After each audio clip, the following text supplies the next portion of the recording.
Good morning friends. ഇത് എൻ്റെ അക്ഷര 5ാം ക്ലാസ്സിൽ പഠിക്കുന്ന അക്ഷരയാണ്. അക്ഷര കഴിഞ്ഞ വർഷവും ജേണൽ പ്രിപ്പയർ ചെയ്ത് ഞാനൊരു വീഡിയോ അക്ഷരയുടെ ഇട്ടിരുന്നു.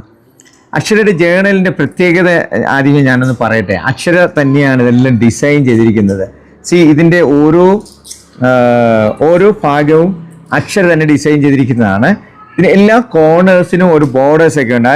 Very specific. ആ ബോർഡേഴ്സൊക്കെ എന്ന് പറയുന്നത് വളരെ സ്പെസിഫിക് ആയിട്ടാണ് അക്ഷര ചെയ്തിട്ടുള്ളത്.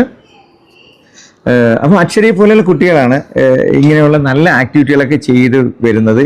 She's a role model to the campus. സ്കൂളിലെ മറ്റുള്ള കുട്ടികൾക്കും അക്ഷര ഒരു റോൾ മോഡലാണ്.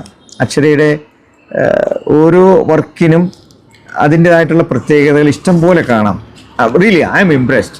ഇങ്ങനെയുള്ള കുട്ടികളെ കാണുന്നതും അവരെ കൊണ്ട് ആക്ടിവിറ്റികൾ ചെയ്യിക്കുന്നതും ഒക്കെ ഞാൻ വളരെ ഇംപ്രസ്ഡ് ആണ്. So not that she is such loving child, lovely child, and she scored a maximum mark in subject, and she always talk English in the campus. മറ്റുള്ളവർക്ക് ഒരു ഇൻസ്പയറിങ് ചൈൽഡ് ആയിട്ടാണ് അക്ഷരയുടെ. ഞാനിത് പുസ്തകം മറിച്ച് നോക്കിയപ്പോൾ ഞാൻ ഒന്ന് രണ്ട് കാര്യം കണ്ടത് ഞാൻ ചുമ്മാ വന്ന് പറഞ്ഞേക്കട്ടെ. വി സെലിബ്രേറ്റ് അമ്മാസ് ബർത്ത്ഡേ എന്ന് പറഞ്ഞ അക്ഷരത്ത് എഴുതിയിട്ടുണ്ട്. അപ്പായുമായിട്ട് സീക്രട്ട് ആയിട്ടാണ് ഇത് മേടിച്ചത്. കേക്ക് എല്ലാം മേടിച്ചത്. പ്ലാനിങ് എല്ലാം ഈവനിങ് നൈറ്റിലാണ്. പിറ്റേ ദിവസം അപ്പ ജോലി വരുന്നവരെ വെയിറ്റ് ചെയ്തു. എന്നിട്ട് അപ്പയെ കൊണ്ട് കേക്കിൽ എഴുതിച്ചു ഹാപ്പി ബർത്ത്ഡേ ടീച്ചർ. അക്ഷരയുടെ അമ്മ ഒരു നഴ്സറി സ്കൂളിലെ ടീച്ചറാണ്. അതുകൊണ്ട് അങ്ങനെ ഹാപ്പി ബർത്ത്ഡേ ടീച്ചർ എന്നൊക്കെ എഴുതിച്ചിട്ട് അക്ഷര പറഞ്ഞ് എൻ്റെ ജീവിതത്തിൽ അമ്മയുടെ ബർത്ത്ഡേ അങ്ങനെ കേക്കൊക്കെ മുറിച്ച് സെലിബ്രേറ്റ് ചെയ്തപ്പോൾ not only she said that she made a card for her in the morning.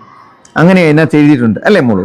ഞാൻ കണ്ടതാ ബർത്ത്ഡേ കേർഡ് ഉണ്ടാക്കിയൊക്കെ കൊടുത്തു എന്നൊക്കെ പറഞ്ഞിട്ടുണ്ട്. അപ്പം അത്ര ലവ്ലി ആയിട്ടുള്ള ഒരു ഇതാണ്. തന്നെ ഞാൻ മറിച്ച് നോക്കി വേറൊരു സ്ഥലത്ത് എവിടെയോ കണ്ടു.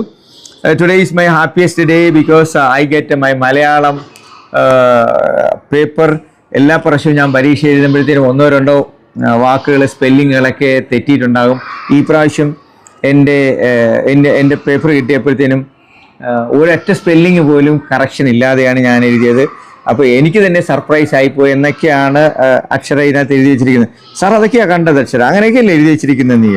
അക്ഷരയുടെ കാണാൻ നല്ല ഭംഗിയാണ് കേട്ടോ.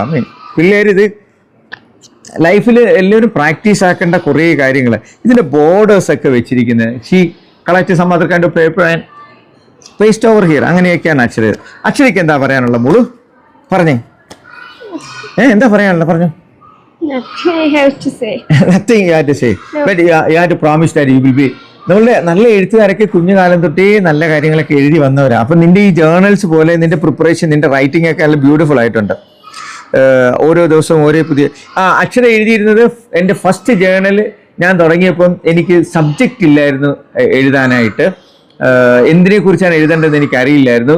ഇപ്പോൾ എനിക്കറിയാം. ഞാൻ എഴുതി തുടങ്ങിയപ്പോൾ എനിക്ക് മനസ്സിലായി ഇഷ്ടംപോലെ കാര്യങ്ങൾ ലോകത്തിൽ എഴുതാനുണ്ട്. എല്ലാ ദിവസവും കാണുന്നതും കേൾക്കുന്നതുമായിട്ടുള്ള ഒത്തിരിയേറെ കാര്യങ്ങളുണ്ട്. അതൊക്കെ നമ്മളുടെ ജേർണലിൻ്റെ അല്ലെങ്കിൽ നമ്മുടെ ഒരു ഡയറിയുടെ ഭാഗമാക്കി മാറ്റാമെന്നാണ് അക്ഷരയ്ക്ക് തോന്നിയത് അല്ലേ സാർ? അങ്ങനെ വായിച്ചതിനകത്ത് ഓക്കെ. അപ്പോൾ അക്ഷരയ്ക്ക് എല്ലാവിധ അനുഗ്രഹങ്ങളും ആശംസകളും. അപ്പയ്ക്കും അമ്മയ്ക്കും സാറിൻ്റെ സ്നേഹവും നിന്നെ ഇങ്ങനെ വളർത്തിക്കൊണ്ടിരുന്ന കുട്ടിയെ ഉള്ളതിനൊക്കെ സന്തോഷമൊക്കെ പറഞ്ഞേക്കാം കേട്ടോ. Thank you, sir. Love you, my child. Take care. God bless you. Thank you, sir. Okay. Thank you.